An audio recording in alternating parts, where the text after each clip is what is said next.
आज हम पढ़ेंगे कोप्राइम नंबर्स के बारे में। कोप्राइम नंबर्स ये होते क्या है?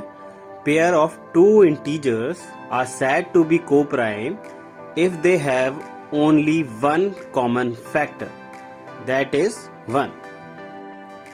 मतलब ऐसे दो इंटीजर्स जिनका कॉमन फैक्टर सिर्फ एक आए, जो है 1, वही कोप्राइम नंबर्स होंगे।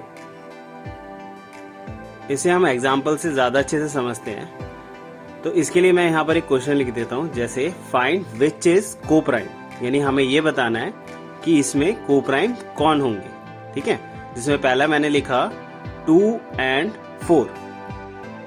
अब हम लिखेंगे फैक्टर्स ऑफ 2, यानी 2 के फैक्टर्स कौन कौन होंगे, जिसका मतलब ये है कि 2 किस किस के टेबल में आएगा। 2 आता है 1 के टेबल में और 2 के टेबल में। मतलब 1 2 जा 2 होता है और 2 1 जा 2 होता है। तो हम कह सकते हैं 2 के फैक्टर्स कितने होंगे? 2, यानी 1 और 2। इसी तरह से फैक्टर्स ऑफ 4 निकालेंगे, वो निकलेंगे 1 2 और 4। यानी फैक्टर ऑफ 4 कौन से होंगे? जिसके टेबल में 4 आएगा।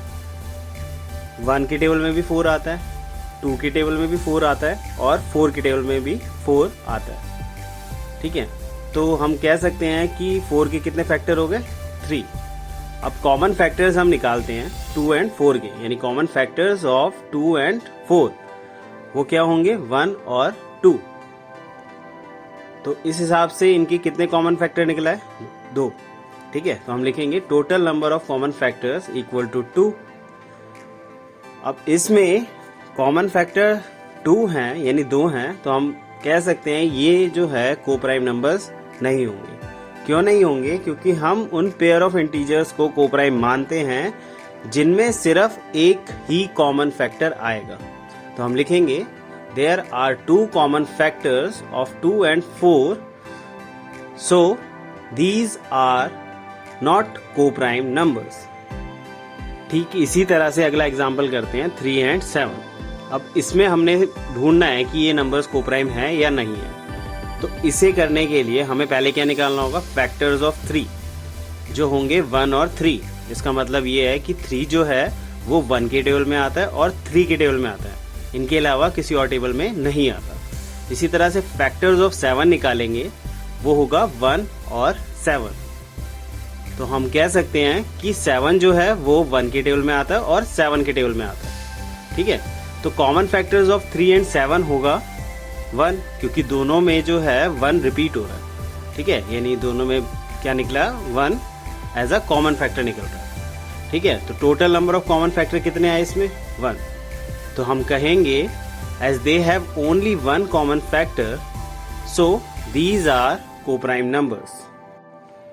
ठीक इसी तरह से इसका एक और एग्जाम्पल करते हैं हम सॉल्व, ताकि और अच्छे से ये क्लियर हो जाए।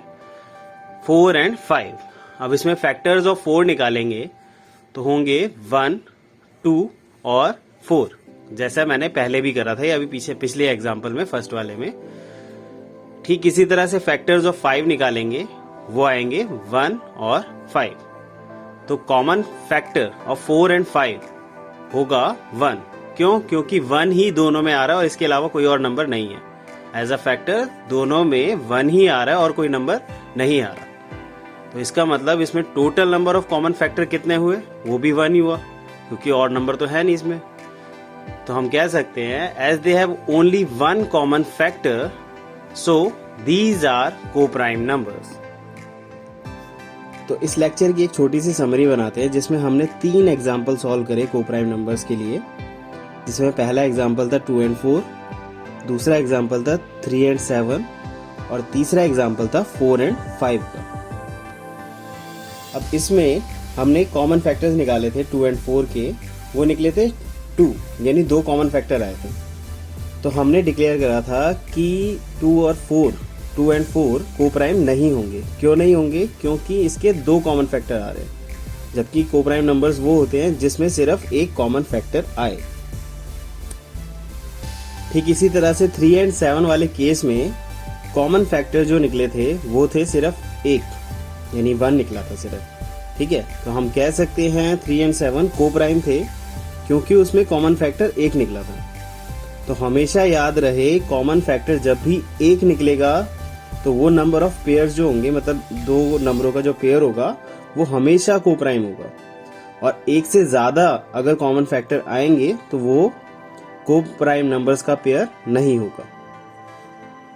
ठीक इसी तरह से हमने लास्ट एग्जांपल करा 4 एंड 5 का, जिसमें हमने डिक्लेयर करा था कि 4 एंड 5 भी को प्राइम होंगे क्योंकि इनका कॉमन फैक्टर जो था वो भी 1 ही आया था। होप करता हूँ आपको को प्राइम नंबर्स का कॉन्सेप्ट क्लियर हुआ होगा। अगर फिर भी कोई डाउट रहता है तो उसे कमेंट सेक्शन में जरूर पूछना, ताकि आने वाले वीडियोस में मैं उस डाउट को क्लियर कर सकूं। अब नेक्स्ट लेक्चर में हम रैशनल नंबर्स और इरेशनल नंबर्स के बारे में पढ़ेंगे।